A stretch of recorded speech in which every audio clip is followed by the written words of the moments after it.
So in this lecture we will discuss the process of decalcification. So actually, by definition, decalcification is the process of complete removal of calcium from hard biopsies and teeth and pathologically calcified biopsies. The main objective of decalcification is the removal of calcium so that to make the tissue soft enough to allow cutting with the microtome knife. There are some prerequisites for the decalcification. The first one is to ensure adequate fixation and complete removal of calcium. It is important that slices are 4 to 5 millimeter thick.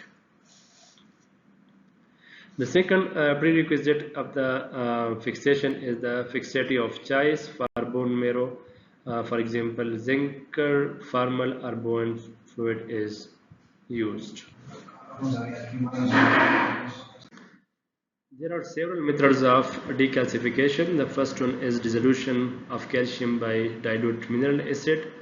The second is the removal of calcium through ion exchange reagents.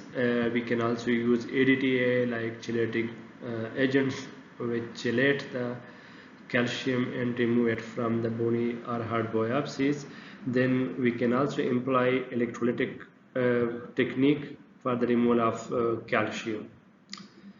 There are some characteristics of a good decalcifying agents. The first one is it must completely remove the calcium.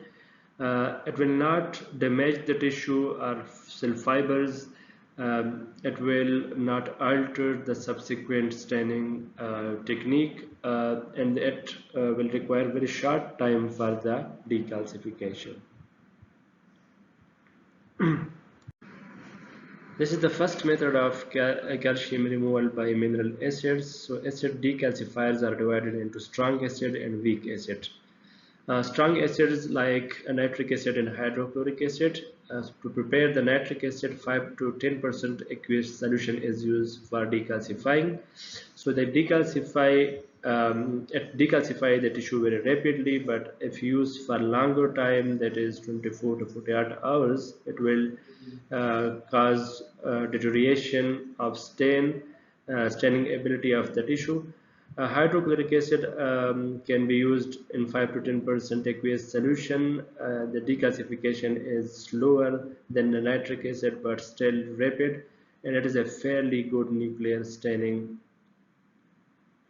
Then weak acids, for example, formic acid, acetic acid, and picric acid of these formic acid is extensively used for acid decalcification. 5 to 10% aqueous solution or with additive like formalin or buffer are used. So formic acid is important because it brings out fairly rapid decalcification. It enhances the nuclear staining capability of the tissue and then require neutralization throughout washing prior to dehydration. Aqueous nitric acid can also be used, that is 5 to 10 per ml of the nitric acid dissolved in 100 ml of up to 100 ml of the distilled water. Procedure is very simple. Place calcified specimen in large quantities of nitric acid until decalcification is complete. Wash the tissue in running tap water for 30 minutes. Neutralize for a period of at least 5 hours in 10% formalin, to which excess of calcium or magnesium carbonate has been added. Wash in running tap water overnight and then dehydrate, clear, and impregnate in paraffin wax or process as desired. The next decalcifying agent is prenaip fluid. This is the composition of the fluid: 10% nitric acid with absolute alcohol and chromic acid in proper quantity is given.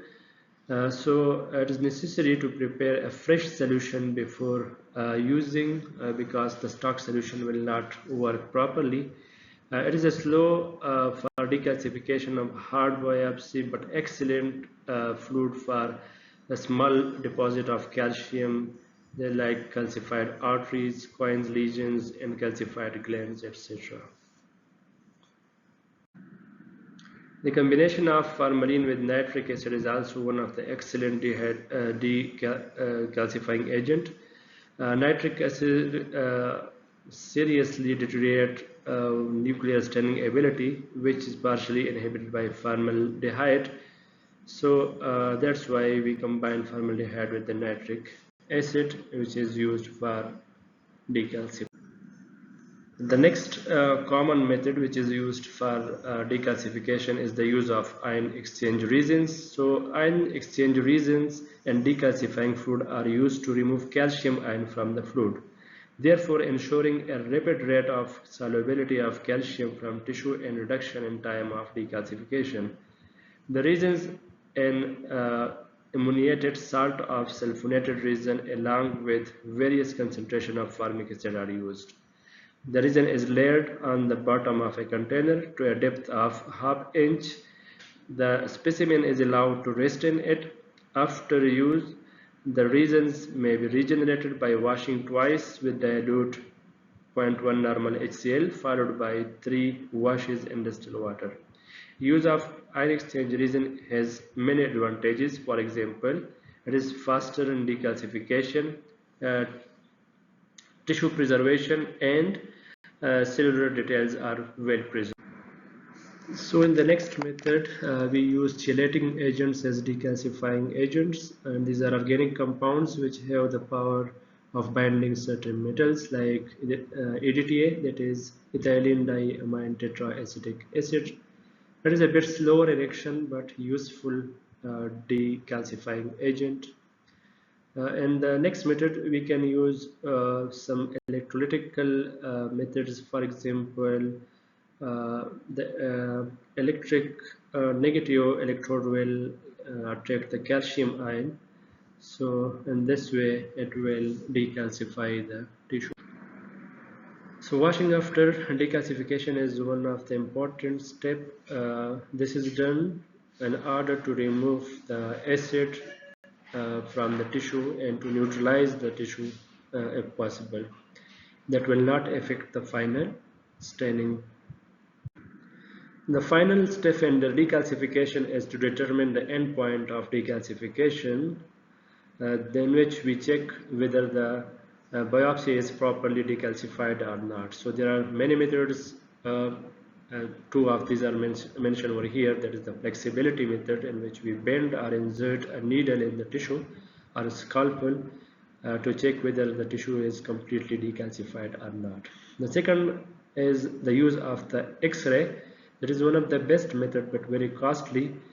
Tissue fixed in mercury chloride containing fixative cannot be tested. They will be radio opaque. So this is the limitation of the X-ray method.